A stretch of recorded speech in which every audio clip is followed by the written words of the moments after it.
Hello साथियों, आप सभी का अपने चैनल पर स्वागत करते हैं। तो आज का टॉपिक मेरा है संघ और एवं उसका राज क्षेत्र। तो संघ यूनियन एंड स्टेशनरी के बारे में देखेंगे। तो अनुच्छेद 1 का 3 में भारत के राज्य क्षेत्र में निम्न क्षेत्र शामिल होंगे, इसके बारे में बताया गया। अनुच्छेद 1 का 3 में राज्यों के राज्य क्षेत्र, संघ राज्य क्षेत्र, राज्यों के राज्य क्षेत्र, संघ राज्य क्षेत्र, ऐसे अन्य राज्य क्षेत्र जो अर्जित किए जाएं, ऐसे अन्य राज्य क्षेत्र जो क्या अर्जित किए जाएं उसको बोलते हैं। मतलब भारतीय संघ के अंतर्गत किसी राज्य को सम्मिलित करने का अधिकार किसे प्राप्त है? तो संसद को। मतलब भारतीय संविधान के प्रथम अनुच्छेद के अनुसार भारत होगा राज्यों का संघ। भारत में कितने राज्य एवं संघीय प्रदेश है? तो 28 राज्य है एवं 8 संघीय प्रदेश है, जिसमें राष्ट्रीय राजधानी क्षेत्र भी सम्मिलित है। 28 राज्य और 8 संघीय प्रदेश। लोकसभा में केंद्र शासित प्रदेशों की अधिकतम कितनी सीटें आरक्षित है? तो 20 को। 2 पृथक केंद्र शासित प्रदेश के रूप में जम्मू कश्मीर का विभाजन कब किया गया? तो 31 अक्टूबर 2019 को। अगला, संघ एवं इसके राज्य क्षेत्रों से संबंधित अनुच्छेद। तो अनुच्छेद 1 में संघ के क्षेत्र का नाम, संघ के क्षेत्र का नाम। अनुच्छेद 2 में नए राज्यों के प्रवेश अथवा स्थापना पर संसद का अधिकार, स्थापना का। मतलब 3 में अनुच्छेद में नए राज्यों की स्थापना तथा वर्तमान राज्यों के क्षेत्रफल, सीमा अथवा नामियों में परिवर्तन। अनुच्छेद 3 में। अनुच्छेद 4 में क्या है? तो अनुच्छेद 2 एवं 3 के अंतर्गत बनाए गए कानून जिनके द्वारा पहली और चौथी अनुसूची एवं पूरक, अनुसांगिक एवं अनुवर्ती मामलों में संशोधन किया जा सके, अनुच्छेद 4 में। आगे देखते हैं साथियों कि नए राज्यों के गठन की शक्ति किसे प्राप्त है? तो संसद को। राज्यों के पुनर्गठन से संबंधित फजल अली आयोग का गठन वर्ष 1953 में किया गया। मतलब भाषाई आधार पर भारत में सर्वप्रथम किस राज्य का गठन किया गया? तो आंध्र प्रदेश। राज्य पुनर्गठन आयोग ने 1 नवंबर 1956 को कितने राज्य तथा केंद्र शासित प्रदेश बनाए? तो 14 राज्य एवं संघ राज्य। सिक्किम भारत का एक राज्य किस वर्ष बनाया गया? तो 36वें संविधान संशोधन के अंतर्गत 1975 में। भारत में केंद्र शासित प्रदेशों का प्रशासन किसके द्वारा किया जाता है? तो राष्ट्रपति के द्वारा। जूनागढ़ रियासत को जनमत संग्रह के आधार पर हैदराबाद रियासत को सैन्य कार्रवाई के द्वारा भारत में शामिल किया। जम्मू कश्मीर रियासत के शासक ने पाकिस्तान सेना एवं कव्वालियों के आक्रमण से सुरक्षा सुनिश्चित करने हेतु भारत के साथ विलय पत्र पर हस्ताक्षर करके कश्मीर को भारत में सम्मिलित किया। पहले से विशेष राज्यों को दर्जा। तो असम को 1969 में विशेष राज्य का दर्जा मिला, हिमाचल प्रदेश को 1971 में, नागालैंड को 1969 में और मणिपुर के 1972 में, और मेघालय को 1972 में, त्रिपुरा को भी 1972 में, सिक्किम को 75-76 में, मिजोरम को 86-87 में, अरुणाचल प्रदेश को 86-87 में। क्षेत्रीय परिषद उसका जोन देखते हैं। जैसे उत्तरी भारत क्षेत्रीय परिषद का मुख्यालय नई दिल्ली। इसमें सम्मिलित राज्य एवं संघ राज्य क्षेत्र जम्मू कश्मीर, लद्दाख, हिमाचल प्रदेश, हरियाणा, पंजाब, राजस्थान, दिल्ली, चंडीगढ़। केंद्रीय क्षेत्रीय परिषद प्रयागराज, इसमें सम्मिलित उत्तर प्रदेश, उत्तराखंड, मध्य प्रदेश, छत्तीसगढ़। पूर्वी क्षेत्रीय परिषद का मुख्यालय कोलकाता, इसमें सम्मिलित बिहार, झारखंड, पश्चिम बंगाल, उड़ीसा और सिक्किम। पश्चिमी क्षेत्रीय परिषद कौन कौन है? तो मुंबई इसका मुख्यालय, इसमें गुजरात हुआ, महाराष्ट्र, गोवा, दादर एवं नगर हवेली, दमन एवं दीव। दक्षिण क्षेत्रीय परिषद इसका मुख्यालय चेन्नई है, इसमें आंध्र प्रदेश, कर्नाटक, तमिलनाडु, केरल, पुडुचेरी, तेलंगाना। तो दिसंबर 1953 में फजल अली की अध्यक्षता में एक 3 सदस्यीय राज्य पुनर्गठन आयोग का गठन किया गया वर्ष 1953 में। आगे देखते हैं भारतीय संविधान के भाग, parts of the Indian constitution. तो इससे रिलेटेड भाग देखते हैं कि भारतीय नागरिक प्राप्त हेतु 5 प्रकार है: जन्म से, वंशाधिकार द्वारा, पंजीकरण द्वारा, देशीकरण द्वारा, भूमि के अर्जन द्वारा। भारतीय संविधान किस प्रकार की नागरिकता प्रदान करती है? तो एकल नागरिकता। संयुक्त राज्य अमेरिका यूएसए ने दोहरी नागरिकता के सिद्धांत को अपनाया। नागरिक संशोधन अधिनियम 2009 सीएए में किन देशों के हिंदू, बौद्ध, सिख, जैन, पारसी तथा ईसाई नागरिकों को भारत की नागरिकता प्रदान करने का प्रावधान है? तो पाकिस्तान, बांग्लादेश और अफगानिस्तान को। भारतीय नागरिक की नागरिकता किस आधार पर समाप्त हो सकती है? या तो परित्याग के द्वारा, परिवासनों द्वारा तथा वंचना के आधार पर। भारत से बाहर लगातार कितने वर्ष तक रहने पर भारतीय नागरिकता समाप्त कर दी जाएगी? तो 7 वर्ष रहने पर। प्रवासी भारतीय दिवस कितने समय अंतराल पर मनाया जाता है? तो प्रति 2 वर्ष पर।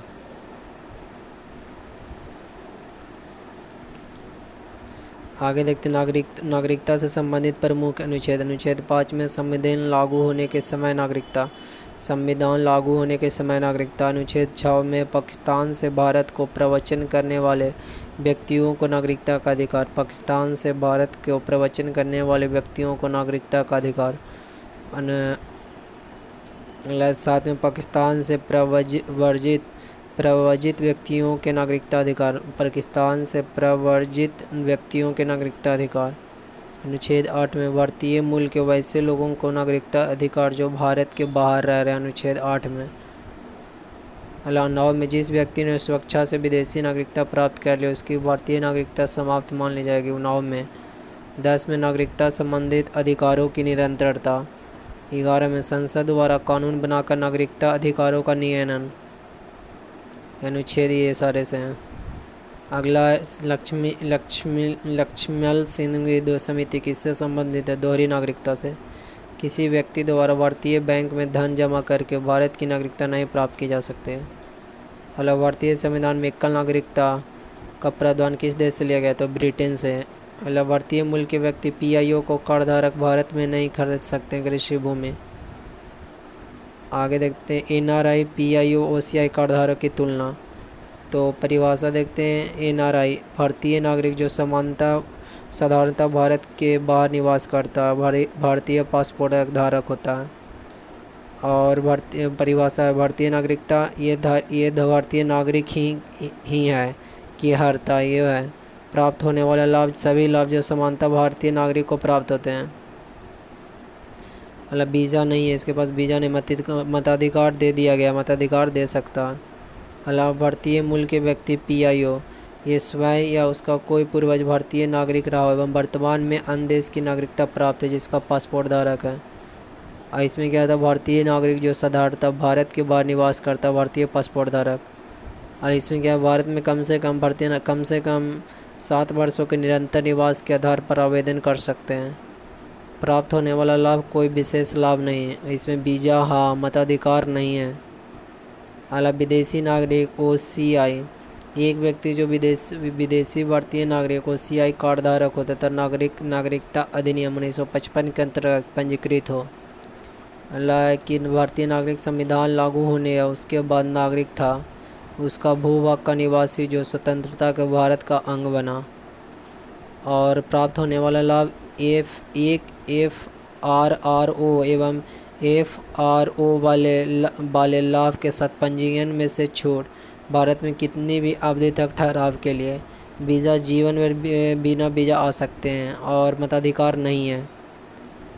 एक पॉइंट है कि LM सिंघवी की अध्यक्षता में गठित समिति ने प्रतिवर्ष 9 जनवरी को प्रवासी भारतीय दिवस मनाने की अनुशंसा की।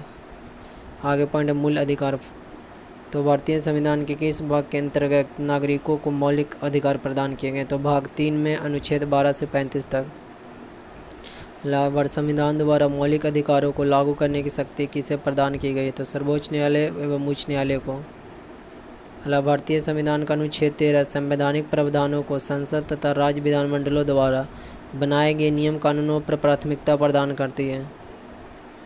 भारतीय संविधान के अनुच्छेद 13 का मुख्य उद्देश्य किसके संदर्भ में संविधान की सर्वोच्चता सुनिश्चित करता है? तो मौलिक अधिकार। भारतीय संविधान में समानता के अधिकार का विस्तार किन अनुच्छेद में? अनुच्छेद 14 एवं 14 से 18। भारतीय संविधान का कौन सा अनुच्छेद विधि के समक्ष समता के अधिकार को संबंधित है? अनुच्छेद 14।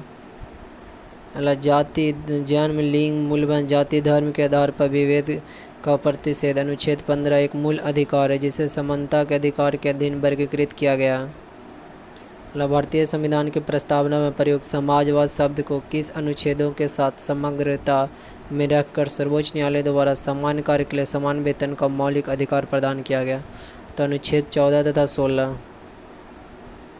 भारतीय संविधान के अनुच्छेदों में से कौन सा एक लोक नियोजन के विषय में भारत में सभी नागरिकों को अवसर की समानता की गारंटी प्रदान करता है? अनुच्छेद 16 का 1 और अनुच्छेद 16 का 2। संवैधानिक उपबंध देखते हैं। केवल भारतीयों को प्राप्त मूल अधिकार जैसे धर्म, मूल वंश, जाति, लिंग या जन्म स्थान के आधार पर विभेद का प्रतिषेध। अनुच्छेद 15। लोक नियोजन के विषय में अवसर की समानता। अनुच्छेद 16। वाक एवं अभिव्यक्ति, शांतिपूर्ण एवं शस्त्र रहित सम्मेलन करने, संघ एवं सरकारी समिति बनाने, भारत के राज्य क्षेत्र में अबाध संरक्षण एवं बसने तथा व्यापार करने की स्वतंत्रता। अनुच्छेद 19 में। अल्पसंख्यकों वर्गों के हितों का संरक्षण। अनुच्छेद 29 में।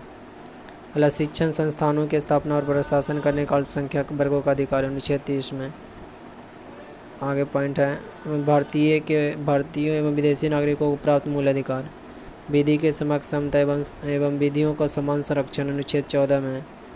अपराधों के लिए दोष सिद्धि के संबंध में संरक्षण। अनुच्छेद 20 में। जीवन का अधिकार 21 में। शिक्षा का अधिकार 21 में।